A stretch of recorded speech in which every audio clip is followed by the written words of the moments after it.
Hai Sobat Cilik, dengan Bu Tata, sahabat yang menemani kamu sebelum tidur. Untuk sahabat cilik, jika ada permintaan mendengar dongeng lainnya, silahkan tulis judul dongeng di kolom komentar ya. Dan jangan lupa klik tombol like, share, dan subscribe ya. Selamat mendengarkan. Mario dan harta terpendam. Selamat sore, silahkan masuk. Sambut Gianni kepada Signor Bruno dengan ramah. Kedua sahabat itu kemudian saling bertukar cerita dengan asiknya. Iya, sudah bertahun-tahun mereka tak berjumpa. Sepertinya engkau terlihat sangat cemas. Apa yang sedang engkau pikirkan, Signor Bruno? Tanya Gianni yang memperhatikan kegelisahan di wajah Signor. Signor Bruno pun menghela napas panjang. Cucuku Mario, ujarnya dengan singkat. Apa yang terjadi dengan Mario? Tanya Gianni makin penasaran. Kerjanya setiap hari hanya bermalas-malasan dan berbaring di atas ranjang. Dia tak pernah membantuku, jelas Signor Bruno. Mereka berdua pun berpikir bagaimana caranya mengubah sifat Mario. Setelah beberapa lama, Gianni memiliki rencana yang bagus. Esok harinya, Gianni pergi ke tempat Mario. Ternyata benar yang dikatakan Signor Bruno. Mario sedang bermalas-malasan di bawah pohon yang sejuk. Gianni kemudian berjalan menghampiri. Mario sembari mengambil sebuah peta kecil di sakunya. Hai Mario, dalam perjalanan aku menemukan peta ini. Aku tak bisa membacanya, tetapi sepertinya di ladang sana terdapat 50 keping emas yang terkubur. Ujar Gianni sambil menyerahkan peta tersebut.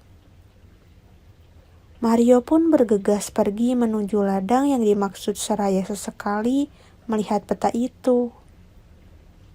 Ternyata ladang itu tertutup oleh rumput liar yang tinggi. Tanpa membuang waktu, Mario segera menyingkirkan rumput-rumput itu. Keesokan paginya, Mario sudah berada di ladang. Rupanya ia hendak menggali tanah yang kering dan mengairinya, agar lebih mudah saat dia menggali. Sudah berhari-hari Mario bekerja di ladang itu, tetapi ia tak kunjung menemukan tumpukan emas. Coba kau mulai menggalinya dari ujung sana. Mungkin emas-emas itu ada di sana, ucap Gianni sambil menunjuk ke ujung ladang. Tiba-tiba beberapa anak berbondong-bondong lewat. Mario takut jika anak-anak itu akan mengambil emas yang masih terkubur di dalam tanah. Seketika Mario mendapat ide. Ia akan menyebarkan pupuk di sekitar ladang. Namun tanpa sepengetahuan Mario, Gianni menyebarkan benih sayuran di ladangnya. Setelah berminggu-minggu, Gianni mengajak Signor Bruno dan Mario untuk melihat ladangnya. Alangkah terkejutnya Mario, kini ladangnya sudah ditumbuhi banyak sayuran. Lihatlah Mario, inilah hasil dari pembersihan, penyiraman, dan pemupukan yang kau lakukan. Aku hanya menanam benih untukmu, ujar Gianni. Mario pun hanya tersenyum. Sesaat kemudian, ada seorang pedagang yang lewat. Melihat sayuran di ladang, dia segera menawarkan semua sayuran tersebut dengan harga 50 keping emas. Mario menatap kakeknya. Sadarlah ia bahwa semua ini adalah rencana kakeknya dengan Gianni. Sejak saat itu, Mario bekerja keras di ladangnya. Ia pun mendapatkan banyak uang dari hasil keringat jerih payahnya. Pesan moral dari dongeng ini adalah Setiap tetes keringat yang keluar pasti ada harganya. Setiap usaha pasti akan selalu membuahkan hasil.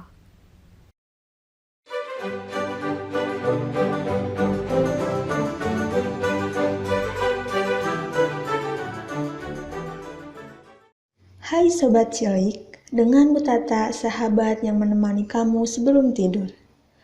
Untuk sahabat cilik, jika ada permintaan mendengar dongeng lainnya, silahkan tulis judul dongeng di kolom komentar ya. Dan jangan lupa klik tombol like, share, dan subscribe ya. Selamat mendengarkan. Asal mula Gunung Kelut. Brawijaya merupakan salah satu raja yang pernah berkuasa di kerajaan Majapahit. Ia memiliki seorang putri yang sangat cantik bernama Putri Dyah Ayu Pusparani. Banyak pria muda jatuh cinta pada Putri Dyah Ayu Pusparani. Namun dia selalu menolak lamaran pernikahan mereka. Kondisi itu membuat Raja Brawijaya sedih. Dia sangat ingin melihat putrinya menikah. "Kamu harus segera menikah, putriku," kata Prabu Brawijaya. "Ayahanda semakin tua. Ayahanda tahu kamu sedang mencari suami yang hebat. Ayahanda punya ide. Ayahanda akan mengadakan sayembara bagi siapapun laki-laki yang bisa meregangkan busur Kiai Garuda Yaksa dan mengangkat gong Kiai Sakardalima, dia akan menjadi suamimu," lanjutnya.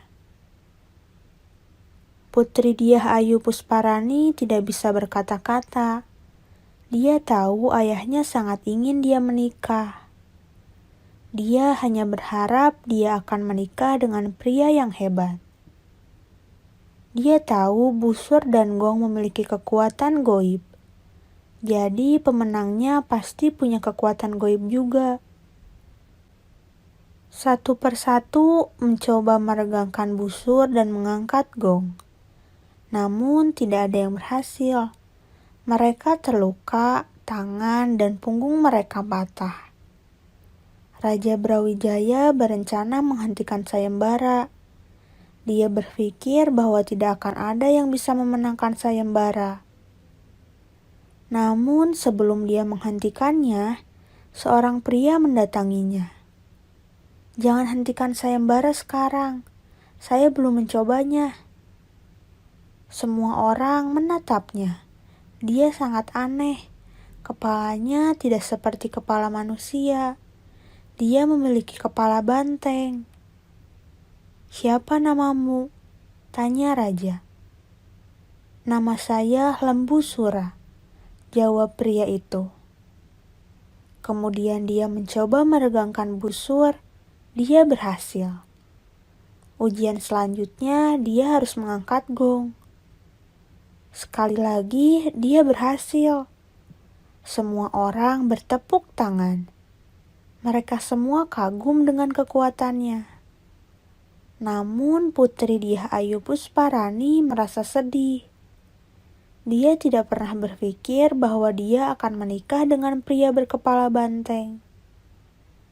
Raja Brawijaya juga sedih, tapi dia tidak punya pilihan. Dia harus menepati janjinya. Belakangan, dia meminta anak buahnya menyiapkan upacara pernikahan. Upacara semakin dekat, dan Putri Dyah Ayu Pusparani sangat sedih. Dia sangat ingin membatalkan pernikahannya. Dia sedang berpikir keras. Akhirnya dia punya ide. Dia memberitahu ayahnya. "Ayah, minta Lembu Sura membuat sumur di puncak Gunung Kelut. Sumurnya untuk saya mandi," kata Putri Dyah Ayu Pusparani. Raja Brawijaya memahami rencana tersebut. Ia meminta Lembu Sura untuk pergi ke puncak Gunung Kelut. Lembu Sura setuju. Sesampainya di sana, Lembu Sura menggali tanah. Dia menggali sampai lubang itu dalam. Tiba-tiba beberapa tentara mendorongnya ke dalam lubang. Mereka menguburnya hidup-hidup. Lembu Sura tidak berdaya. Dia tidak bisa berbuat apa-apa. Sebelum dia meninggal, dia mengutuk raja.